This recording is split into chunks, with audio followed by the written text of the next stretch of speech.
복음을 깨달은 우리는 성숙한 신앙인이라고 하는데요. 성숙한 신앙인은 가면 갈수록 이제 시간이 가면 갈수록 삶도 생각도 성숙해져야 합니다. 예수 믿은 사람은 갓 태어난 영혼, 갓 태어난 아기라고 우리가 말합니다. 그래서 젖을 먹듯이 말씀을 먹고 호흡하듯이 기도하고, 기도는 영혼의 호흡이라고 그러고요, 말씀은 영혼의 양식이라고 그러잖아요. 그래서 말씀과 기도를 하기 시작합니다. 그래야 살죠. 그래야 자라죠. 그렇게 자라면 이제 자꾸 자라면 자랄수록 뭔가 변화가 있습니다. 그 변화는 성숙의 변화고요.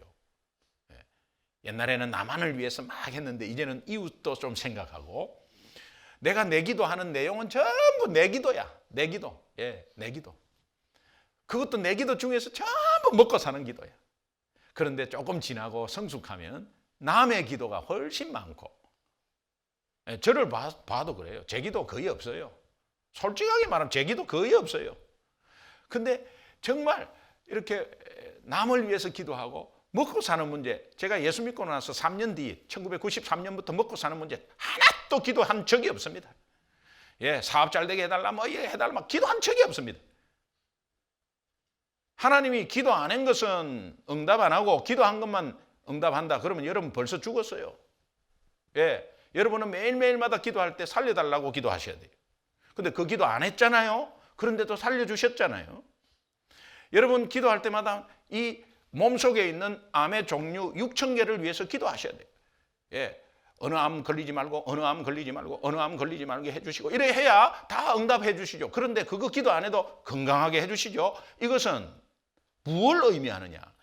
나를 향해서 초점 맞추면 내가 다 해주겠다는 거거든요. 이 성숙이 있어야 합니다. 여러분이 당장 급한 거, 필요한 거 있을 거예요. 그것은 중보로 내놓으시고요. 내보다도 더 급한 게 남이 없나라는 생각을 한번 해보세요.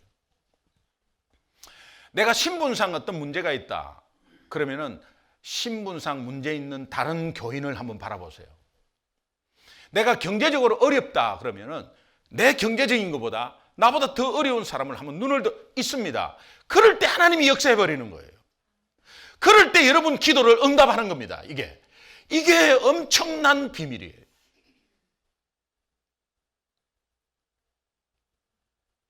여러분 어린아이가, 제가 이런 예화를 한번 들은 적이 있어요. 어린아이 놀이공원에 데리고 갔는데 뭐 풍선이 좋은 게 하나 있어가지고 저거 사달라 그러는데, 그럼 부모가요 그거 한번 사면은 단발로 끝나기 때문에 그것으로 그냥 반짝하기 때문에 되도록이면 안 사주려고 그러죠. 그래서 가려고 그러는데 얘가 막 들어 누워 버리는 거예요. 그냥 그러면 부모이니까 그러면 까짓 거 뭐 그래갖고 사줘갖고 손에 딱 쥐어주면 뚝 끝이죠.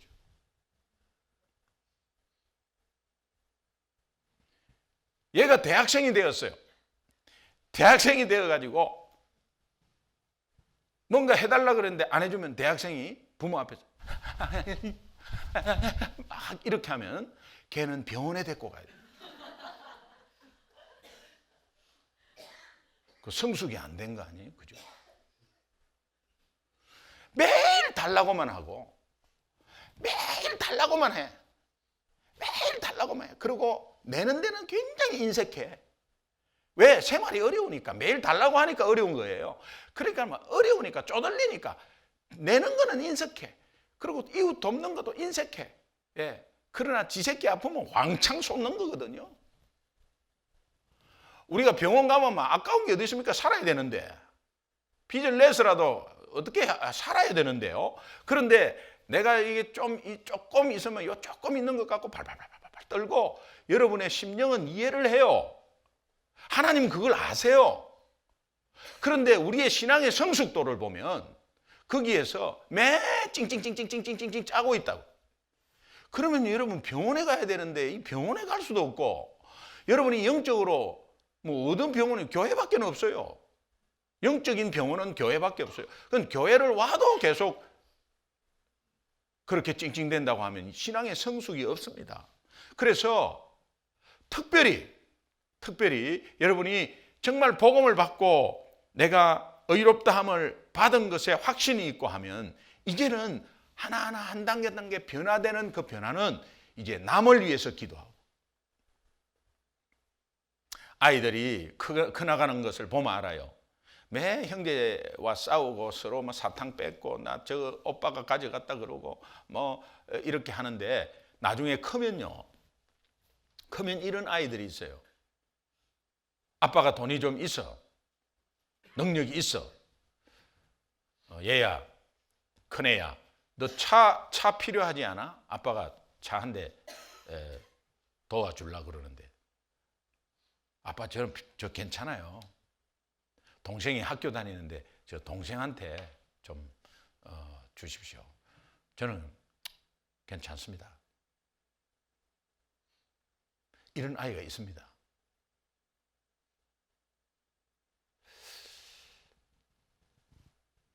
삼성의 이병철 회장이, 이건희 회장이 그랬다는 거예요. 근데 그 이병철 회장님 장남은 막 욕심이 있어갖고 이거 벌리고 저거 벌리고 하면서 안 되면 또 내놔라 그러고 막 그런데요. 여러분, 자녀들이 돈 까먹고 계속 내놔라 그러면 부모는 이제 있어도 없다 그래요. 그리고 감춰버리죠. 그러고 나서는 내가 내 집안을 물려줄 애가 아닌가 보다라는 생각을 하죠. 근데 계속 베푸는 아이들은 보면 이게 뭐 막 해프게 막 서는 게 아니고 그냥 양보하고 이런 것은 지도자거든요. 예.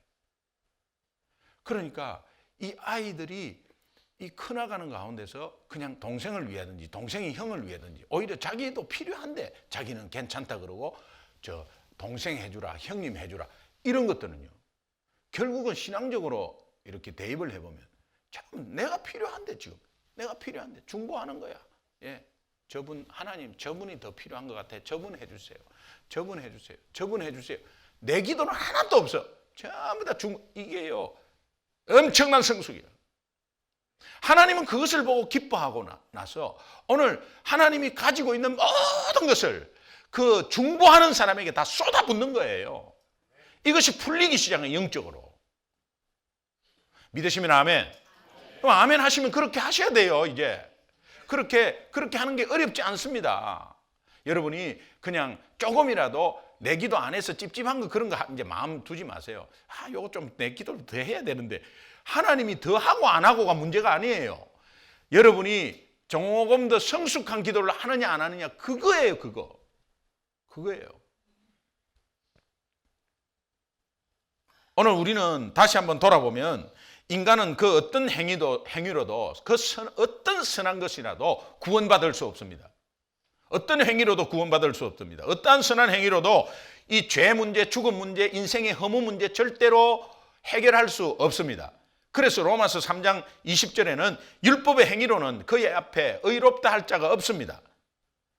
의롭다 하심을 얻을 육체가 없으니 율법으로는 죄를 깨닫게 함이라, 깨달음이라. 아무리 노력해도 해결할 수가 없어요. 마치 늪에 빠진 사람처럼 헤어나려고 발버둥 치면 칠수록 빠져들어가는 것이 우리의 인생의 문제예요. 고민할수록 고민되는 게 인생의 문제예요.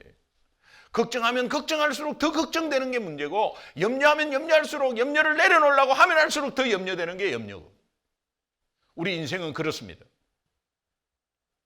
이 모습을 하나님은 아시고 불쌍히 보시고 그 늪에서 빠져나올 유일한 길을 허락하셨는데 그것이 바로 예수 그리스도이십니다.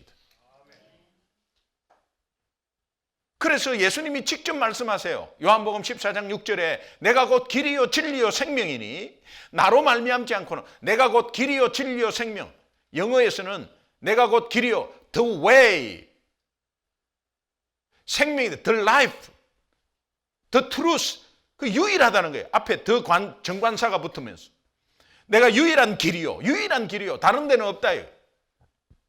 하나님을 만나는 유일한 길이요, 하나님을 만나는 유일한 생명이요, 하나님을 만나는 유일한 진리요, 예수 그리스도 입에서 직접 말씀하십니다. 한치 앞을 못 내다보는 우리 인생의 깜깜한 인생 속에 하나님이 길 되어주시고 진리 되어주시고 생명 되어주시고 빗대어 주신 그 은혜의 말씀을 우리가 믿는다면 염려 걱정을 내려놓을 수 있습니다. 한 치 앞을 못 내다보는 우리 인생 속에서 미리 걱정을 왜 하십니까? 오늘 살기도 힘든데 왜 10년 뒤를 걱정하십니까? 5년 뒤를 미리 왜 걱정하십니까? 하나님이 여러분들의 삶을 구석구석에 인도하심을 믿습니다. 아주 세부적으로 인도하심을 믿습니다. 네.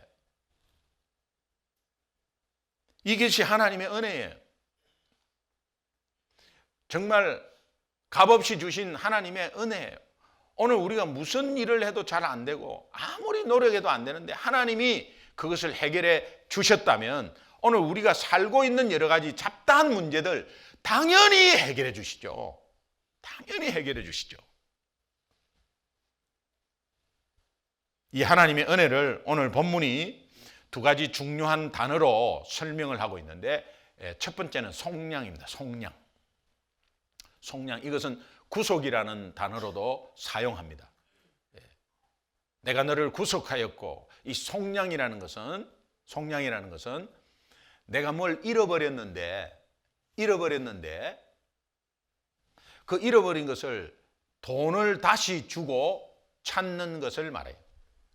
오늘 죄 때문에 우리 생명이 하나님을 떠나서 잃어버렸어요.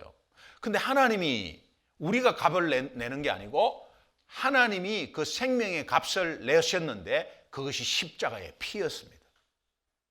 예수 그리스도의 피였어요. 피값을 내고 다시 도로 찾은 것을 구속이라고 해요. 구속이라고. 이 속량이라는 이 단어가 있는데 이 단어는 당시에 그 시대에 노예 시장에서 굉장히 사용했던 단어인데요.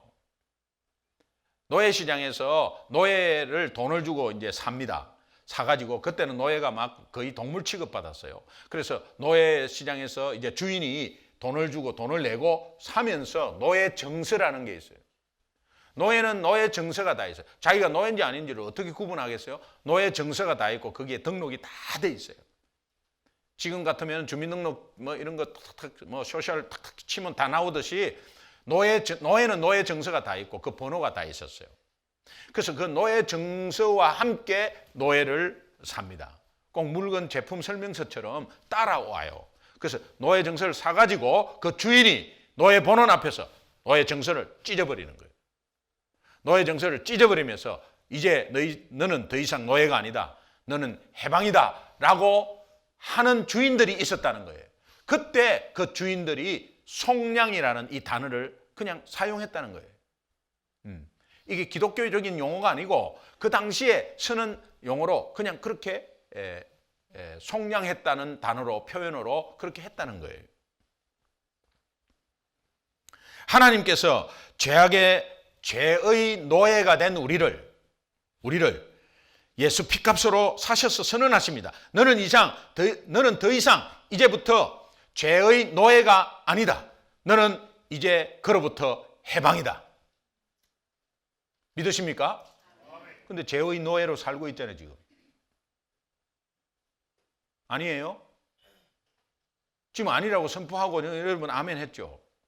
그럼 그거 믿고 내 속에 있는 죄와 내 속에 있는 선한 양심 아니면 속사람과 죄가 싸우고 있는 것을 여러분이 죄와의 싸움에서 이제는 죄를 물리치고 죄에서 여러분이 함께 이 죄가 나와 함께 있어가지고 막 이렇게 나를 잡고 있는데 꼭 내 자신이 죄를 범한 것처럼 그렇게 생각하면서 스스로 막 깔아지고 에이씨 매주 뭐 주일 예배 때마다 뭐 지난 한 주 동안 죄를 용서해 주옵소서 해서 또 가면 또 죄 짓고 이 뭔 짓이냐. 그게 아니고 여러분이 이 땅에 있는 한은 여러분 속에 죄의 근성이 있기 때문에 그 죄를 해결하는 통로는 하나님이 열어놨고 죄를 해결해서 오늘 우리가 구원을 받았지만 이 땅에서 살 동안에 하나님이 죄와의 싸움에서 승리케 해주셨어요. 이것을 알아야 합니다. 그래서 죄를 자꾸 맞닥뜨렸을 때 죄 앞에서 예수 이름으로 승리하셔야 합니다. 근데 죄에 그냥 내가 거기에서 같이 휩쓸려서 내가 꼭 죄 짓는 것처럼 생각하니까 자기 연민에 빠지고 절망에 빠지고 하는 거예요. 에베소서 1장 7절 함께 한번 읽어보겠습니다. 같이 읽습니다. 시작. 우리는 그리스도 안에서 그의 은혜의 풍성함을 따라 그의 피로 말미암아 속량 곧 죄사함을 받았느니라. 그의 피로 말미암아 죄사함을 받았다. 이것이 하나님의 은혜라는 거예요. 로마서 8장 2절은 다시 한번 이것을 내가 생명의 성령의 법이 죄와 사망의 법에서 너희를 해방하였다. 내가 내 옛날의 삶은 죄와 사망의 법 아래에 있어서 그 법을 지배를 받고 그렇게 헤맸는데 하나님의 피값 주심으로 그 예수 그리스도의 피로서 오늘 우리가 그 죄악과 사망에서 해방을 받았다는 거예요. 이 해방받은 것에 이 확신을 우리가 가지고 한 주간 살아갈 때에 여러분이 지난주에 지었던 여러 가지 실패와 지난주에 지었던 여러 가지 여러분도 모르게 지었던 것에 한 주간의 삶이 약간 변화된 삶으로 바뀔 수 있습니다. 바뀔 수 있습니다. 그 다음에 두 번째 단어가 본문에 나오는 화목제물이라는 단어예요. 25절을 한번 같이 본문 25절을 읽겠습니다. 같이 읽습니다. 시작. 이 예수를 하나님이 그의 피로서 믿음으로 말미암아 화목제물로 세우셨으니 이는 하나님께서 길이 참으시는 중에 전에 지은 죄를 간과하심으로 자기의 의로우심을 나타내려 하심이라. 화목제물. 이 화목제물이 원어로 보니까 힐라스테레온, 화해의 수단이다. 하나님과 화해하는 데 수단이다 라는 말로 이 단어를 사용합니다. 그런데 이 단어는 하나님께로 사용하는 하나님만이 사용할 수 있는 단어입니다. 인간이 사용할 수 없습니다. 히브리서 9장 5절은 이 단어를 속죄소라고 이렇게 해석을 합니다. 그래서 히브리서 9장 5절에 속죄소라고 나오는 그 단어가 바로 힐라스테레온 화목제물 단어와 똑같습니다. 신약에는 이 두 개가 딱 나옵니다. 힐라스테레온이라는 단어가. 그래서 화목제물하고 속죄소. 속죄소는 하나님과 인간의 화해의 장소였어요. 지성소 안에 제사장이 들어가서 이제 동물의 피를 뿌리고 거기에서 죄 용서를 비는 그 속에 속죄소가 있습니다. 그 속죄소는 하나님과 인간의 화해의 장소입니다. 그렇다면 오늘 화목제물이라는 이 자체가 바로 속죄소라는 거예요. 속죄소라는 거예요. 우리가 죄로 말미암아 원수되었던 하나님과의 관계를 회복시키는 제사의 제물이다. 그래서 예수 그리스도의 십자가의 제물은 하나님과 우리를 화해시키는 제물이었다. 이미 알고 있는 내용이지만 다시 한번 리마인드 하는 거예요. 말씀으로. 그래서 화목제물 자체는 예수님을 뜻한다. 예수님을 뜻한다. 그래서 하나님만이 사용할 수 있는 단어입니다. 이게. 그의 피로서 예수의 피값, 십자가의 보혈이라고도 말하죠. 로마서 5장 8절에서 10절 말씀을 한번 같이 읽겠습니다. 같이 시작. 우리가 아직 죄인 되었을 때에 그리스도께서 우리를 위하여 죽으심으로 하나님께서 우리에 대한 자기의 사랑을 확정하셨느니라. 그러면 이제 우리가 그의 피로 말미암아 의롭다 하심을 받았으니 더욱 그로 말미암아 진노하심에서 구원을 받을 것이니 곧 우리가 원수 되었을 때 그의 아들의 죽으심으로 말미암아 하나님과 화목되게 되었은즉 화목하게 하신 자로서는 더욱 그의 살아나심으로 말미암아 구원을 받을 것이니라. 찬송가 254장에 보면 내 주의 보혈은 정하고 정하다. 내 죄를 정케 하신 주 날 오라 하신다. 악하고 약하고 추해도 주께로 나가면 힘주시고 내 추함을 곧 씻어 주시네. 믿으십니까? 왜 그렇습니까? 그 피가 내 마음속에 큰 증거됩니다. 내 기도 소리 들으사 다 허락하소서. 내가 주께로 지금 가오니 십자가의 보혈로 날 씻어 주소서. 십자가의 보혈로. 골로새서 1장 20절 한번 봐요. 골로새서 1장 같이 있습니다. 시작. 그의 십자가의 피로 화병을 이루사 만물 곧 땅에 있는 것들이나 하늘에 있는 것들이 그로 말미암아 자기와 화목하게 되기를 기뻐하심이라. 십자가의 피로 하나님의 자녀된 여러분을 하나님은 기뻐하신다는 거예요.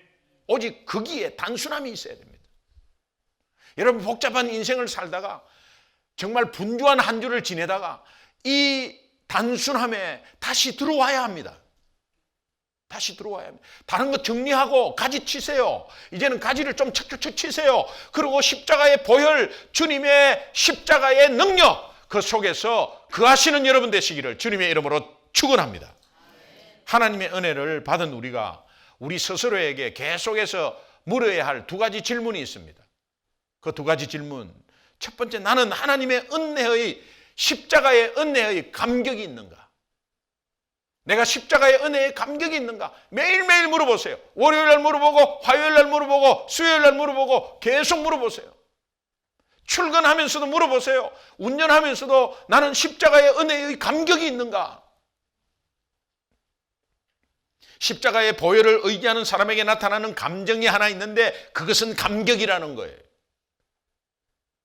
예수님을 의지하고 전적으로 의지하는 사람에게 오는 감정이 하나 있는데 그것이 감격이라는 거예요. 그것은 은혜에 대한 감격이라는 거예요.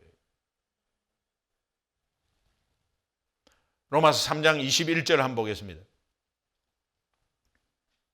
같이 읽습니다. 시작.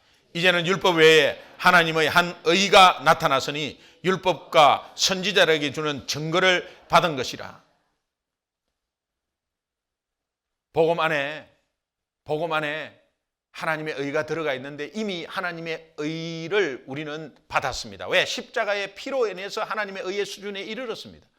하나님의 의의 수준이 안 되는데 하나님은 의롭다고 우리에게 말씀해 주셨습니다. 이 은혜는 엄청난 감격인데 사실은 우리가 이것을 잊어버리고 있는 거예요. 제가 교통사고 후에 첫 예배를 드렸습니다. 첫 예배 드리고 나서 제가 어떻게 살았는 거에 대해서 알고 있거든요. 나 하나님을 욕했거든요. 그리고 하나님이 살아있으면 나와보라고 그랬거든요. 그리고 내가 성실하게 열심히 살면 되는 것이지 뭐 하나님이 필요하냐 이거예요. 그런데 내가 할 수 없는 교통사고가 났어요. 나는 차선을 잘 지키고 속도를 지켰습니다. 근데 상대방이 졸고 그냥 중앙선에 넘어와서 내 차를 받았습니다. 이것은 우리 인생에서 내가 아무리 잘해도 내 옆에 있는 사람 하나, 내가 아무리 동업하는데 그렇게 믿었던 사람이 딱 배반하면서 내가 넘어지고, 아무리 잘해도 옆에 있는 사람 하나가 탁 걸침으로 내가 같이 도미노 현상으로 이거는 인생사입니다. 인생사, 역사입니다. 이걸 우리가 어떻게 하겠어요? 못해요. 아무리 못해요. 성실이 나쁘다는 게 아닙니다. 성실하지 말라는 게 아니에요. 그렇게 해도 그렇게 된다는 거예요. 그렇게 성실만을 믿지 말라는 거예요. 내 열심만을, 내 주목만을, 내 지식만을 믿지 말라는 거예요. 내 학벌만을 믿지 말라는 거예요. 내가 열심히 해도 내가 아파버리면 끝나는 거 아니에요. 다 끝나는 거예요. 그러니까 저도 그것을 느꼈어요. 그런 가운데서 그 첫 예배의 감격이 있었어요. 그 감격은 왜 감격이 있었냐 하면 내가 믿지 않을 때를 생각하니까 이게 무슨 일이냐 생각이 들고 하나님이 나를 이렇게 포옹하셨나라는 생각이 들고 내 같으면 내친 지 오랜데 하나님은 받아주셨어. 그리고 예배 마치고 나가는데 얼마나 추운데 그 바로 우리는 본당을 열면 바로 밖이었어요. 그 본당 열는데 막 생생한 바람이 그때 영하 8도 정도였는데도 바람이 불어서 그래서 바람이 확 부는데요. 기가 떨어져 나가려는데 얼마나 추운데 제가 바뀐 거예요. 옛날 같으면요 뭐 이렇게 뜨뜻한 데 있다가 확 나와갖고 확 추우면요 제 성격 나옵니다. 어떻게 더럽게 춥네 그냥 이런 말이 나와요. 그런데 문을 열자마자 찬바람이 확 줄고 확 이러는데 움찔하는데 할렐루야 그랬어요. 할렐루야가 나왔어요. 왜 그러냐? 할렐루야가 나온 것은 정말 이 넓은 지구를 덥게 했다가 춥게 했다가 이거 어떻게 사람이 하겠단 말이에요. 그런데 눈 속에 꽃이 하나가 딱 올라와 있는데 잎이 6개인데 대칭 그런 대칭 없고 야, 저 컴퓨터 그래픽으로 저렇게 하겠나. 그 꽃이 보이더라니까요. 그리고 앞에 버드나무가 막 흔들리는데 바람에 흔들리는데 그 교회 앞에 안 믿을 때 많이 차 타고 지나갔어요. 그 버드나무는 계속 제 차를 때렸어요. 그래서 지나가면서 이 교회는 버드나무 가지도 칠이 안 나고 막 욕하고 다녔습니다. 어떻게 자기 앞에 있는 저 버드나무 축 처진 거를 어떻게 관리도 저렇게 안 하고 있나고 그렇게 했어요. 근데 버드나무가 막 가지가 막 이렇게 바람이 치는데 그때 보는 순간에 저 버드나무도 뭐를 알길래 하나님을 저렇게 찬양하고 있냐 말이에요. 다 그렇게 보이는 거예요. 여러분 한 주간이 급급하고 분주했습니까? 여러분 상황이 좀 어려워요. 캘리포니아 다 불어하는 거 아시죠? 미네소타 가면 캘리포니아 부러워서 한번 오고 싶다고 그래요. 저 뉴욕 업타운에 가면은 캘리포니아는 날씨가 어떻냐고. 캘리포니아를 오고 싶어요. 저도 동부에 있을 때 캘리포니아를 오고 싶어 했어요. 근데 여기에 우리가 늘 있다 보니까 좋은 걸 모르는 거죠. 그런데 여러분이 일어나서 한번 보세요. 벌새가 캘리포니아에 있는 벌새, 여러분 벌새를 못 보신 분 손 들어보세요. 많죠? 벌새 보기 시작하면 있습니다, 여러분. 공원에만 가면 벌새가 있어요. 그걸 누리지 못하고 있다. 여러분, 목사님 내 생활이 얼마나 바쁜데 그런 소리 하십니까? 여러분, 그건 내 마음에 달려 있어요. 운전하다가도 다 감사할 수 있고. 그거는 십자가의 은혜에 감사하는 거지. 이 땅에서는 도저히 안 되는 그 불가능한 상황, 구원 문제. 나는 도저히 구원받을 수 없었던 그것이 오직 한 가닥 빗줄기 예수 그리스도 그분이 하셨기 때문에 내가 오늘 여기에 이 자리에 있구나. 예배의 자리에 있다는 것은 위대한 영광의 자리입니다. 이 감격이 있어야 됩니다. 교통사고 나고 가족들을 이렇게 병원에 갔을 때 나중에 수술 후에 생명에는 지장이 없습니다. 그 들었을 때 그때 어떻게 연결이 되겠어요? 하나님께 기도한 그 기도에 연결이 되고 어떻게 이렇게 내한테 이렇게 응답하시나? 내가 어떤 사람이었는데 만약에 인간의 법정에 서고 인간이 그런 상황에서 죄를 범했다면 무기징역인데 사형감인데 그런데 어떻게 이렇게 나를 용서해 주시나? 여러분 오늘 기독교인의 문제가 있습니다. 크리스찬들의 문제가 있는데 이 은혜의 십자가 은혜에 대한 감격이 생활 가운데 없다는 것이 문제입니다. 한 주간의 삶을 보십시오. 그것은 십자가의 은혜가 내한테 와 있는데요. 삶 가운데서 너무 힘들기 때문에 그것이 가려져 있는 거예요. 없는 게 아니에요. 마치 태양이 구름 속에 가려져 있듯이 태양은 그대로 있어요. 그 자리에 그대로 있는 거예요. 구름이 걷히면 태양이 보이듯이 정말 다시 한번 내 속에 감추었던 십자가의 은혜를 다시 한번 들춰내어서, 구름 가운데서 들춰내어서, 인생의 먹구름 가운데서 들춰내어서 감격으로 다시 한번 일어서는 여러분 되시기를 주님의 이름으로 축원합니다. 이 감격 없으면 내 삶을 애워사는 어떠한 염려나 원망, 아픔, 절망, 낙심 가운데 벗어날 길이 없습니다. 그리고 초조하고 불안하고 그렇습니다. 벗어날 길이 없습니다. 하나님의 은혜가 있다면 감사와 감격으로 바뀌기 시작합니다. 이것이 성숙한 거예요. 예수 생명값을 내 생명 대신 치르고 우리에게 의롭다 하신 그 하나님의 은혜, 도저히 할 수 없고 이 땅에서는 할 수 없는 것을 하나님이 하신 그 은혜, 그렇다면 오늘 내 잡다한 문제, 인생살이의 문제도 하나님이 하신다는 믿음 가운데 일어서는 하나님의 은혜.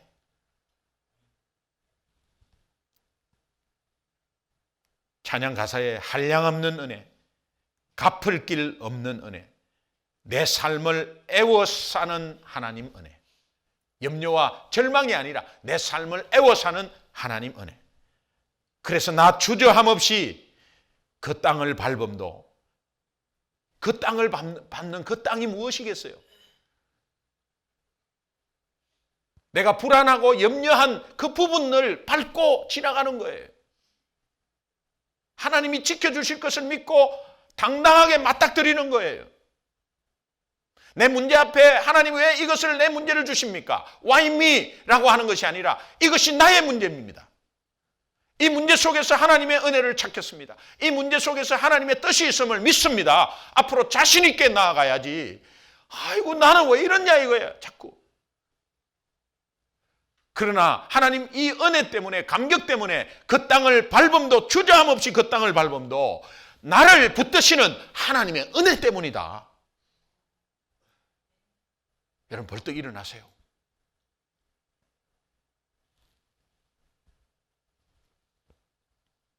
어떤 상황 속에서도 빼앗기지 않는 감격. 사도행전 3장 6절에 보면 은과 금은 내게 없거니와 내게 있는 것으로 네게 주노니 나사렛 예수 이름으로 일어나 그러라. 이것이 감격적인 고백이죠. 어떻게 그렇게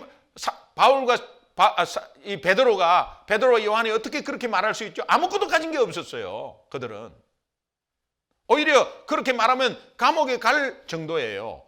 그런데 성전 미문에 있는 그 불구자를 보면서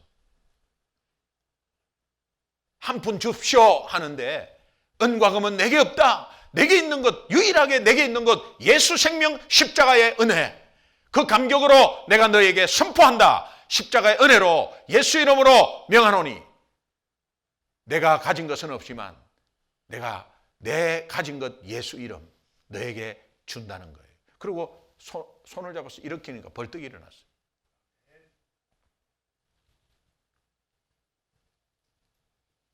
칠절에 보니까 발과 발목에 곧 힘을 얻고, 이게 십자가 은혜의 능력이에요. 이게 복음의 능력이에요.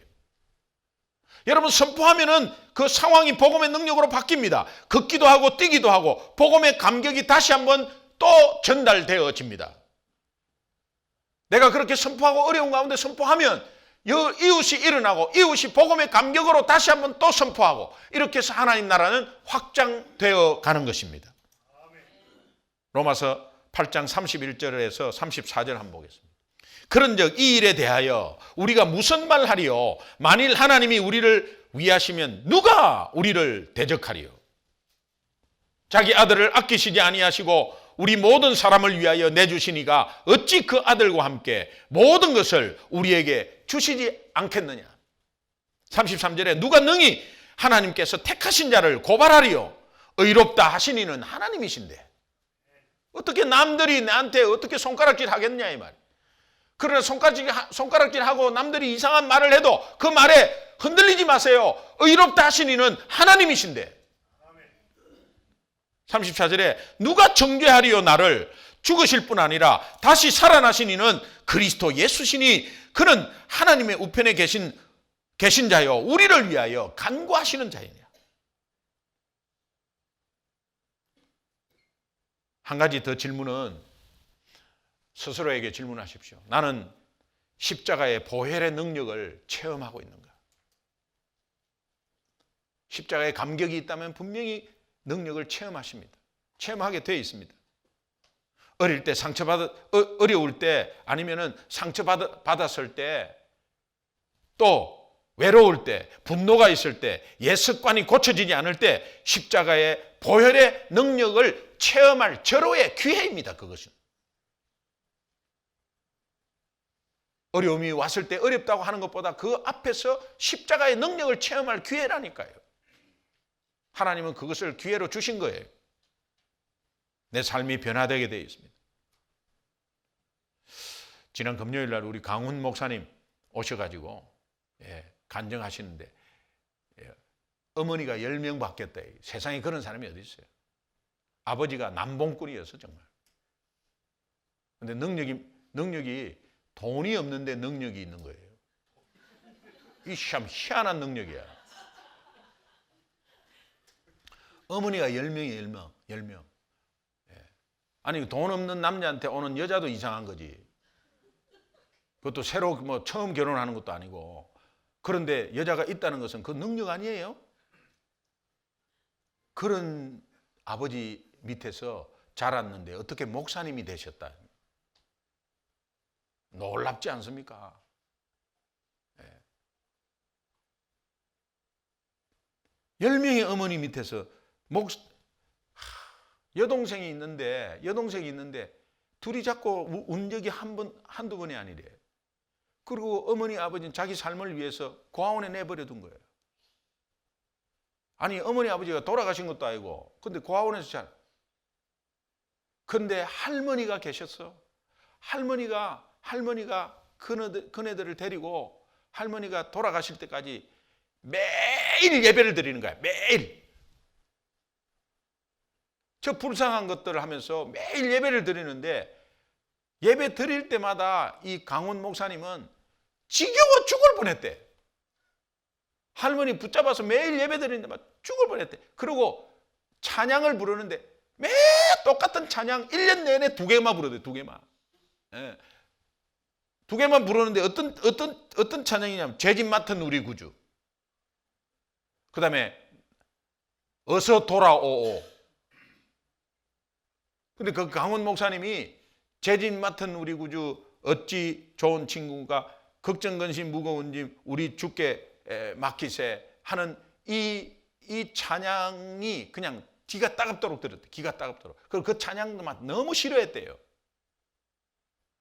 근데 이 강훈 목사님이 갓길로 나갈 상황이죠. 예, 결손 가정 아닙니까? 결손 가정 중에 결손 가정인데 갓길로 나간 상황이에요. 그런 가운데서 이 강훈 목사님이 여러분 다 들으셨겠지만은 주량이 소주 7병, 하루에 담배 4갑. 그날도 취해가지고 들어와가지고 있는데 자기가 누워 있는데 갑자기 할머니 생각이 나고 할머니 생각나는 가운데서 찬양이 하나 생각나더래요.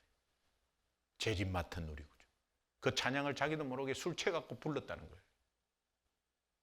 근데 거기에서 할머니가 왜 그 찬양을 불렀는지를 깨달았다는 거예요. 여러분 가사를 한번 보십시오. 죄짓 맡은 우리 구주 어찌 좋은 친구인지 걱정 근심 무거운 짐 우리 주께 맡기세. 여기까지는 좋아요. 여기까지는 좋아요. 그런데 그 다음 가사를 보면 주께 고함 없는 고로 복을 받지 못하네. 자기가 이때까지 주께 고하지를 안 했대.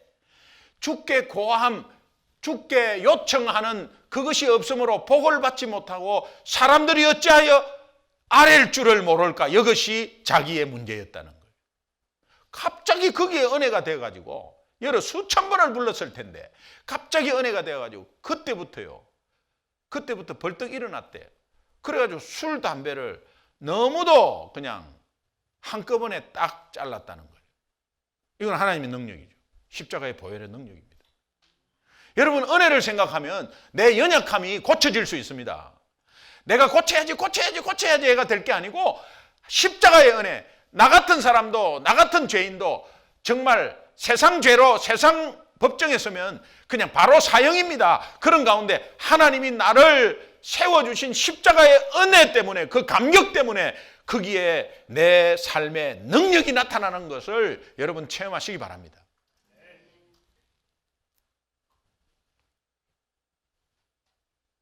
편지가 하나 와 있는데 이거 너무 읽으면 시간이 많이 갈 것 같네요. 그래도 제가 읽어드릴게요. 읽어드릴게요.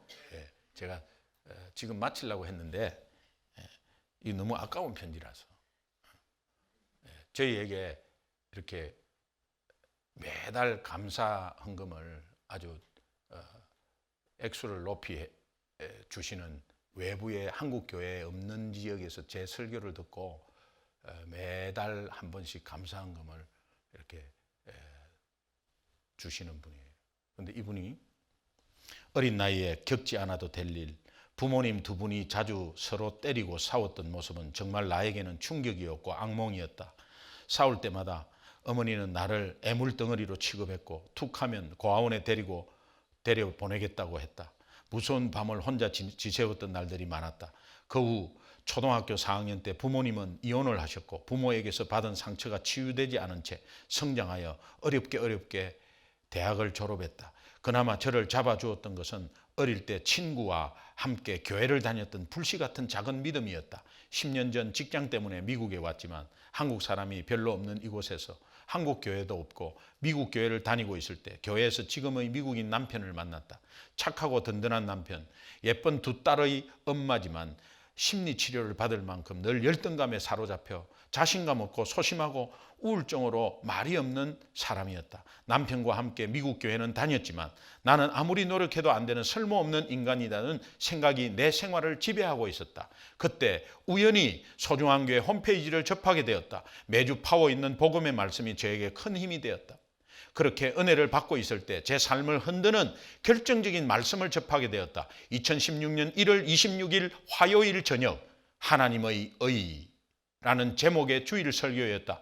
갈급한 제 영혼이 너무나 기다려왔던 메시지였기에 직장에서 쉬는 시간에 퇴근하여 집에서 저녁 준비하면서 하나님의 믿음으로 믿음의 의인의 세 편 설교를 계속 듣고 또 들었다. 정말 깊이 파는 우물에서 나오는 시원한 물처럼 단번에 저의 갈라지고 메마른 마음을 시원하게 흡족하게 적셔 주었다. 너무나 이상하리만큼 답답했던 저의 생활에 설명할 수 없는 생동감과 넘치는 활력이 찾아왔다. 남편도 하니 요즘 너무 좋아졌어 라고 기뻐할 만큼 가정생활에서 먼저 변화가 찾아왔다. 내가 하나님의 사랑받는 자녀인 것이 이토록 감사하고 소중하게 여겨본 적은 지금까지 없었다. 설교를 듣다가 책상에 엎드려 얼마나 감사의 눈물을 흘렸는지 모른다. 어릴 적 받은 상처, 분노, 억울함 이것들이 주마등처럼 지나가면서 이 속에서 헤어나지 못하고 내가 어떻게 해결해 보겠다고 애썼던 무거운 짐들이 한꺼번에 다 가벼워지고 평안이 오면서 예수 그리스도가 내 가슴에 채워지기 시작했다.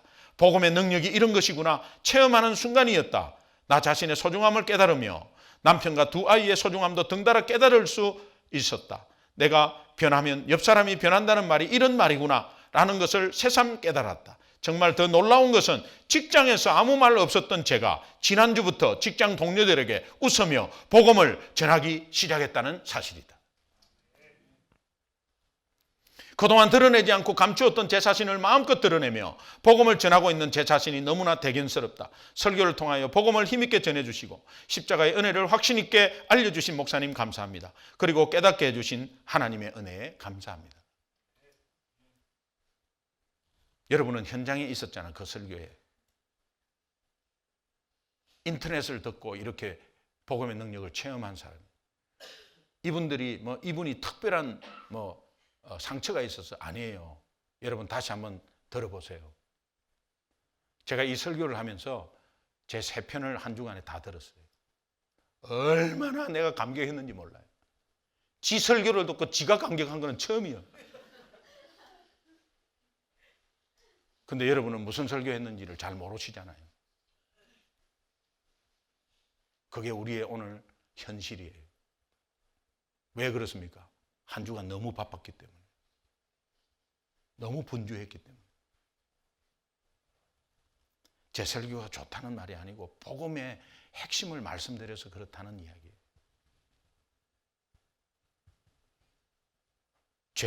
죄에서 자유를 얻게 하면 보혈의 능력, 주의 보혈, 시험을 이기고 승리하니 참 놀라운 능력이로다. 주의 보혈 능력이 있도다. 찬양만 부르지 말고 내 삶에 체험을 해야 되죠. 주의 피 믿어 주의 보혈 그 어린 양의 매우 소중한 피로다. 귀한 피로다. 십자가의 은혜와 십자가의 보혈, 이것이 하나님의 은혜에 사로잡혀서 이 기쁨으로 이웃들에게 이제는 복음 전하는 여러분의 삶이 변화되기를 주님의 이름으로 축원합니다. 기도하겠습니다.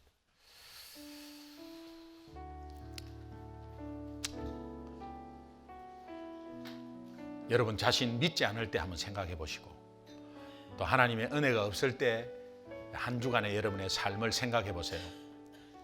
그러나 하나님은 여러분의 삶을 놓치지 않고 눈동자와 같이 지켜보호하고 있었습니다. 기다리고 있었습니다. 그런 가운데 오늘 이 시간을 주셨습니다. 다시 한번 이 복음의 진수, 복음의 능력을 다시 한번 깨닫고 하나님의 은혜에 감격하고 그 은혜에 다시 한번 십자가의 보혈에 감격하고 그 능력을 체험하는 우리의 삶이 되겠습니다. 여러분의 결단으로 하나님이 여러분이 이미 여러분들에게 허락하신 그 은혜와 그 능력이 한 주간에 다시 되찾아 주실 줄 믿습니다. 하나님 아버지 감사합니다. 저희들에게 귀한 하나님의 말씀 가운데 복음으로 십자가의 은혜로 십자가의 보혈로 다시 한번 주저앉은 삶을 일으켜 세워주시니 감사합니다. 식었던 우리 가슴에 십자가의 보혈로 말미암아 뜨거운 우리 가슴으로 다시 한번 불을 붙여주시니 감사합니다. 하나님 한 주간도 승리하게 하여 주시옵소서. 감사하며 예수님의 이름으로 간절히 축복하고 기도합니다. 아멘.